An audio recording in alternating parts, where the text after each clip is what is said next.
All right, Kinesiology 223, Chapter 23, Children's Sports Psychology, presentation number 4. We're talking effective coaching practices for youth athletes.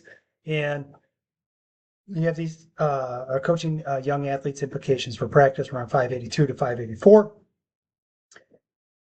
So often coaches do this and they fall victim to just going with what they know and what they learned when they were playing league baseball or they're playing in youth football. And sometimes these coaching practices are outdated and they're just not designed for youth athletes. And I mentioned this before. I talked about the Positive Coaching Alliance. That's down here, PCA. It's wonderful for working with coaches who many times these individuals they work a full-time job. They may have 3 kids at home with their wife, and they have to take the kid to football practice, or they volunteer as a coach on the kids' football team, and they know nothing about the sport, or they know a lot about the sport, but they just don't know how to coach it. The PCA is a wonderful, wonderful organization to learn more, to be a better coach and be able to interact with coaches in a positive way. The book references research specific to coaching and coaches learning effective coaching practices and implementing those into the practice environment. And coaches who gave technical instruction and coaches who used more reinforcement and mistake contingent technical instruction were highly rated, meaning the athletes had a greater appreciation for the coaches who provide the technical instruction and the ones who reinforce the behavior. So what you have is this kind of positive feedback loop and positive reinforcement and mistake contingent encouragement positively affected postseason self-esteem measures. So, your athletes are going to make mistakes. That's part of coaching. Teaching is coaching. Coaching is teaching. And now as a coach, you have to be able to take what is a mistake and make it a positive. You remember the Oreo cookie example where you have I like what you're doing, change this on your swing, keep going, you're doing great with your hitting. It's that 3-sentence sandwich of like good, bad, good, where you're trying to have a coaching cue somewhere in that mix. And I'm just going to break this out to the side here. They have this tool, this coaching behavior assessment system, and CBAS here, that's listed in chapter 10. The researchers interviewed 542 players about their Little League baseball experiences, and that's where they came up with the data regarding this down here in terms of positive reinforcement, mistake contingent encouragement. So I urge you, as you develop your own coaching style, to make sure you come up with these little key bullet points in your strategies to be able to work with your athletes. So coaches, in this study, what you see is this. Unfortunately, the first phase did not show that the coaching behaviors actually changed the athlete's perceptions, only that these factors were correlated.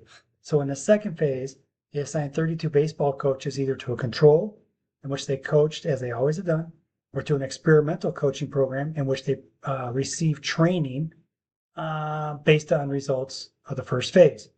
The experimental group received guidelines on desirable coaching behaviors, saw these behaviors modeled, and were monitored until they had increased the frequency of encouraging remarks by 25%. The controlled group just did whatever they did before.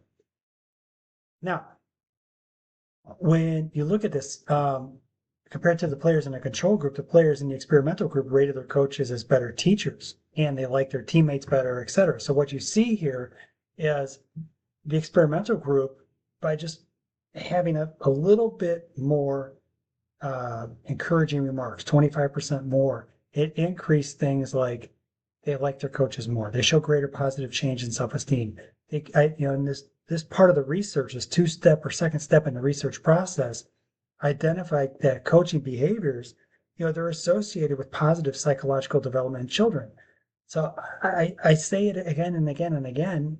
You're going to be a coach. You need to be able to control that. You need to create the culture that actually delivers that in the practice environment. So, remarks from coaches must not only be positive but also be sincere. So you can't just be like, Johnny, nice job, way to go. I mean, you got to be, as a coach, you have to not only deliver those comments but be effective in how you deliver them. And excuse me, when you have good performances and bad performances, you have to you have to offer feedback on the bad performances. It's just part of coaching, but it's how you deliver that feedback, right? And you're providing encouragement and you're providing like actionable items to help your athlete become better. And it's very much like that Oreo cookie example. And it's a case where if you do this effectively, you're going to have um, greater efficacy in terms of your athletes being better. They're going to be more competent in what they're doing. They're more confident in what they're doing, and they're going to enjoy what they're doing more, and they're going to look at you more positively as a coach. So, in this regard, um, you know, just to kind of encapsulate down here, these 4 bullet points provide higher rates of informationally based and positive feedback, deliver feedback in autonomy supported versus controlling fashion, facilitate a growth mindset, and deliver feedback in a way to create and sustain sport environments that are free from bias. And those are kind of some nice touch points, right? So you have a lower player dropout rate, so you're able to retain your players better when you use this as a coaching tool. And it's also, let me go down to this last little sentence we caught down here. Players taught by coaches who use a positive mastery-oriented approach to coaching reported decreased anxiety over the course of a playing season. So one can see how if you implement this type of strategy into a practice environment with your athletes on a team, how it could be a benefit across the board. So with those 3 groups that are the groups that we talked about before with the intervention, you have one where they place 3 groups. You have the positive mastery approach, you have control, and then you have placebo who received training but not related to the intervention. And they found that the athletes who played for the trained coaches reported greater amounts of task and social cohesion. And this is important because task and social cohesion are related to positive youth development in teams in terms of outcome, such as greater personal and social skills, enhanced goal setting, and increased initiative. So it's just interesting how they ended up having 3 groups. And even with that, the trained group, the group of coaches who learned these skills had a positive outcome. Can't stress it enough. Furthermore, with the research, there's a lot of research studies here. This was a review of literature, if I remember correctly, on how transformational leadership research could inform youth sports coaching. Jesus, that's a mouthful. A review focusing on how transformational leadership research could inform youth sports coaching resulted in a model linking transformational leadership and psychosocial outcomes. So this is a mouthful. I'm going to kind of look at it over here. What they're talking about, transformational leadership could inform youth sports coaching. So you have this body of people who are sport coaches. And like when I coached with PAFA, PAFA brought in the Positive Coaching Alliance to teach coaches how to be better coaches. And so you have this kind of mindset where you can actually bring in an entire philosophy to an entire coaching staff within a program and create a very positive environment for the athletes because you have coaches who are all on board across the board. That's really what they're getting at here in terms of transformational leadership. And I wish it wasn't in terms of a word salad like they put here. All right, transformational leadership. You have these 3 main ways that it influences psychosocial outcomes. And one is the interpersonal level, where changes occur in the emotions, self-perceptions, and task perceptions of the follower. And the interpersonal level, where the changes result from the quality of leader-follower relations.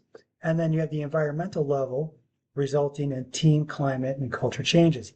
And I will say this again, if you have an entire program, all of PAFA buys into something like this, it ends up kind of transcending across the board, all the levels and all the teams. Now, I can't say that every other town in the northwest suburbs of Chicago did the same thing. I don't know if Buffalo Grove Bison or the Arlington Heights Cowboys or whatever, had the same kind of programming, but I can tell you in terms of PAFA, it certainly made a difference, and I think it helped out many of the coaches who were there. All right, so the book goes into 12 coaching guidelines. These start on page 584, and I'm going to just kind of list them here in this slide and the next slide. They really set the foundation for a positive coaching environment. Just affirmations, instructional supportive, autonomy supportive behaviors. I'll let you kind of pause and read through these, but you're going to recognize some of the stuff like give praise sincerely. And then when we get into here, you may have to kind of blow this up and snap this open so you can see it a little bit better. Let me do this so you can get to it. You can see here's 1, 2, 3, 4, 5. Then we go over to the other page here. You have, and I'll just pause there for a second so you can actually see that. Let me get my face out of the way so you can read it. And you got 6, 7, and 8 there. If we go over to here, we spill over into this page where we have 11 and 12. So with this, you might want to take a moment and just kind of reflect on a few of these, if nothing else, for your own coaching going forward. There's not too much in terms of tests or quizzing that you see, but I think a lot of this stuff is pretty darn important in terms of becoming a coach and your interactions you're going to have with your athletes, especially so if they're going to be youth athletes. All right, so I'm going to get myself out of the way because it's the end of this presentation.